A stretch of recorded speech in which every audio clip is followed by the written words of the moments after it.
ఓం నమః శివాయ. ఓం చంద్రదేవాయ నమః. హరి ఓం. స్వస్తి శ్రీ విశ్వావసునామ సంవత్సరం ఉత్తరాయణం పాల్గొన మాసం శుక్లపక్ష పూర్ణిమ అనగా 3వ తారీఖు 3వ నెల పాల్గొన మాస సందర్భంగా మనకు కేతుగ్రస్త చంద్రగ్రహణము పుబ్బా నక్షత్రంలో మనకు గ్రహణం జరుగుతుంది కనుక స్పర్శకాలము అనగా గ్రహణము ప్రారంభము ఎన్ని గంటలకు అనగా మధ్యాహ్నము పగలు 3:23 గ్రహణం ప్రారంభమవుతుంది. మధ్యకాలము 5:16 అలాగా మోక్షకాలము 6:49 మనకు జ్యోతిర్విజ్ఞానం తెలియచేస్తుంది. కనుక గ్రహణమునకు 3 గంటల ముందరలోనే భోజనం చేయాలి అనగా 11 గంటలకే భోజనం చేయాలి.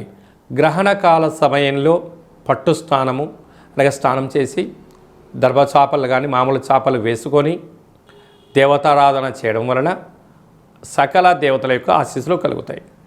గ్రహణకాల సమయంలో చేయకూడని పనులు భోజనం, వివాదం, ప్రయాణం, కలహాలు, ఆవేశభరితమైనటువంటి నిర్ణయాలు తీసుకోకపోవడం ఉత్తమోత్తమం. కారణం ఏమిటి? చంద్రుడు మనఃకారకుడు, అంటే మనస్సుకు సంబంధించిన కారకుడు. కనుక ఇలాంటి కార్యక్రమాలు చేయకపోవడం వలన మనకు రాబోయే కాలంలో మనశ్శాంతి, ధనవృద్ధి, ఐశ్వర్యం కలుగుతుంది. గ్రహణకాల సమయంలో చేయాల్సిన పనులు ఏమిటి? దేవతారాధన, మౌనం, ధ్యానం, ఏకాగ్రతగా ఉండాలి అని చెప్పి మనకు జ్యోతిర్విజ్ఞానం తెలియచేస్తుంది. కనుక గ్రహణానికి ముందరైన భోజనం చేయాలి. గ్రహణకాల సమయంలో నిల్వ ఉండబడిన బియ్యము, పప్పులు, ఉప్పులు, పాలు, పెరుగులలో దర్భను వేసి ఉంచాలి. గ్రహణ తదనంతరము అంటే అంతకుముందు వండి పెట్టినటువంటి పదార్థములను దయచేసి భుజించవద్దు, అంటే వాటి వల్ల విషతుల్యం అవుతుంది అనేటువంటిది మనకు గ్రహణ శాస్త్రం తెలియచేస్తుంది. ఏ ఏ రాసుల వారికి, ఏ ఏ లగ్నాల వారికి దోషముందో ఇప్పుడు మనం తెలియచేసుకుందాం. ప్రధానంగా వృషభ రాశి వారికి కృత్తికా నక్షత్రంలోని 2, 3, 4 పాదాలు, రోహిణీ నక్షత్రంలోని 4 పాదాలు, మృగశిర నక్షత్రం 1, 2 పాదాల వారికి వృషభ రాశి వారికి, వృషభ లగ్నం వారికి గ్రహణము చూడరాదు. అలాగనే 2వ రాశి సింహరాశి మకా నక్షత్రంలోని 4 పాదాలు, పుబ్బా నక్షత్రంలోని 4 పాదాల వారు, ఉత్తరా నక్షత్రం 1 పాదం వారు అంటే సింహరాశి రాశిలోనే గ్రహణం జరుగుతుంది కనుక దయచేసి వీరు కూడా గ్రహణం చూడరాదు. అలాగనే 3వ రాశి కన్యరాశి ఉత్తరా నక్షత్రంలోని 2, 3, 4 పాదాలు, హస్తా నక్షత్రంలోని 4 పాదాలు, చిత్తా నక్షత్రంలోని 1, 2 పాదములు కలిపితే కన్యరాశి. అంటే రాశి నుండి 2వ రాశి కన్యరాశి, రాశి నుంచి వెనుక రాశి సింహరాశిలోనే గ్రహణం అవుతుంది కనుక వీరు కూడా గ్రహణం చూడరాదు. అలాగనే మరి ఒక్క రాశి మకర రాశి. మకర రాశిలో ఏ ఏ నక్షత్రాలు వస్తాయి అనగా ఉత్తరాషాఢ నక్షత్రంలోని 2, 3, 4 పాదాలు, శ్రవణ నక్షత్రంలోని 4 పాదాలు, ధనిష్టా నక్షత్రంలో 1, 2 పాదముల వారికి మకర రాశి అవుతుంది. రాశాధిపతి శని భగవానుడు కనుక మకర రాశి వారు, మకర లగ్నం వారికి దోషం ఉంది కనుక ఏ ఏ రాశుల వారు?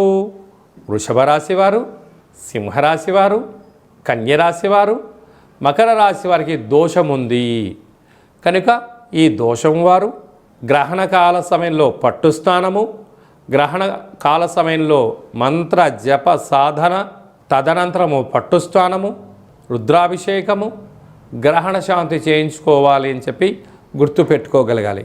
అలాగనే దానము కూడా ఇవ్వగలగాలి. ఏ విధానం ఇవ్వాలి? రాగి చెంబు నిండా పాలను, బియ్యాన్ని నవధాన్యములను దానం ఇచ్చి ఆశీర్వచనం పొందగలిగినట్లయితే గ్రహణ దోషం తొలగుతుంది అని చెప్పి గమనించాలి. గ్రహణ కాల సమయంలో మధ్యమ దోషం ఏ ఏ నక్షత్రాలకు ఏ ఏ రాశి వారికి ఉందో ఒకసారి గమనిద్దాం. మేషరాశి వారికి, మేషరాశిలో ఏ నక్షత్రాలు వస్తాయనగా అశ్వనీ నక్షత్రంలోని 4 పాదాలు, భరణీ నక్షత్రంలోని 4 పాదాలు, కృత్తికా నక్షత్రంలో 1 పాదం కలిపితే మేషరాశి. మేష లగ్నం వారు కూడా అటు యోగము కాదు అటు దోషము కాదు, మధ్యమం ఉంది కనుక వీరు కూడా గ్రహణను చూడరాదు అని చెప్పి జ్యోతిర్విజ్ఞానం తెలియచేస్తుంది. అలాగనే కర్కాటక రాశి వారు, కర్కాటక రాశిలో ఏ నక్షత్రాలు వస్తారగా పునర్వసు నక్షత్రంలోని చివరి పాదం 4వ పాదము, పుష్యమీ నక్షత్రంలోని 4 పాదాలు, ఆశ్లేష నక్షత్రంలోని 4 పాదాలు కర్కాటక లగ్నం వారు. అలాగనే ధనుసు రాశి వారు, ధనుసు రాశిలో ఏ నక్షత్రాలు వస్తాయగా మూలా నక్షత్రంలోని 4 పాదాలు, పూర్వాషాఢ నక్షత్రంలో 4 పాదాలు, ఉత్తరాషాఢ నక్షత్రం 1 పాదం. అలాగనే ధనుర్ లగ్నం వారు. అలాగనే కుంభరాశి వారు, కుంభరాశిలో ఏ నక్షత్రాలు వస్తాయనగా ధనిష్ఠా నక్షత్రంలోని 3వ పాదం 4వ పాదం, శతభిష నక్షత్రంలోని 4 పాదాలు, పూర్వభాద్ర నక్షత్రంలోని 1, 2, 3 పాదములు కలిపితే కుంభరాశి. అనగా ఈ రాశుల వారికి మధ్యమ దోషము. ఏ ఏ రాశిలో మరొక్కసారి గమనిద్దాం. మేషం, కర్కాటకం, ధనస్సు, కుంభం వారికి మధ్యమం. దోషము లేని రాశులు ఏంటివో ఒక్కసారి చూద్దాం. మిథున రాశివారు, అలాగనే తులారాశివారు, వృశ్చిక రాశివారు, మీనరాశి వారికి దోషము లేదు కనుక ఎవరికి దోషం ఉండినను, మధ్యమ సంచార స్థితి ఉండినను, దోషం లేనివారు అందరూ కూడా మనము కొన్ని విధి విధానాలు పాటించాలి. మౌనం, ధ్యానం, సత్ప్రవర్తన, పట్టు స్నానము, విడుపు స్నానము, భోజనము 4 గంటల ముందర భోజనం చేయడము, గ్రహణ తదనంతరము స్నానము, దేవతార్చన, దేవాలయ దర్శనము చేయడం వలన సకల దోషాలు తొలగి అందరికీ ఐశ్వర్యం, ఆనందం కలుగుతుందని చెప్పి కూడా గమనించాలి. ఇక్కడ విశేషంగా గ్రహణాన్ని కాల సమయంలో స్త్రీమాతలు అంటే గర్భవతులు ఎలాంటి విధి విధానం పాటించాలి, మన జ్యోతిర్విజ్ఞానం ఏం చెప్పిందో ఒక్కసారి తెలుసుకుందాం. అంటే 3 మాసములు నుండి నవమాసములు నిండేటువంటి స్త్రీమాతలు అందరూ కూడా గ్రహణం మనకు 3వ తారీఖు రోజు కనుక అంటే ముందు రోజు 2వ తారీఖు, 3వ తారీఖు, 4వ తారీఖు అంటే గ్రహణానికి ఒక రోజు ముందర, గ్రహణం రోజు, గ్రహణం తర్వాత కూడా వీళ్ళు బట్టలు పిండడం, కూరగాయలు కట్ చేయడం, అలాగనే పెన్నం పైన వేయించడాలు, పోపులు లాంటివి పెట్టడాలు, కాల్చడాలు, నూనెలో చపాతీలు, పూరీ లాంటివి దయచేసి చేయవద్దు. కారణం ఏమిటంటే గతంలో చాలామందికి గ్రహణం మొర్రి వచ్చిన సందర్భాలు కోకొలలు ఉన్నాయి.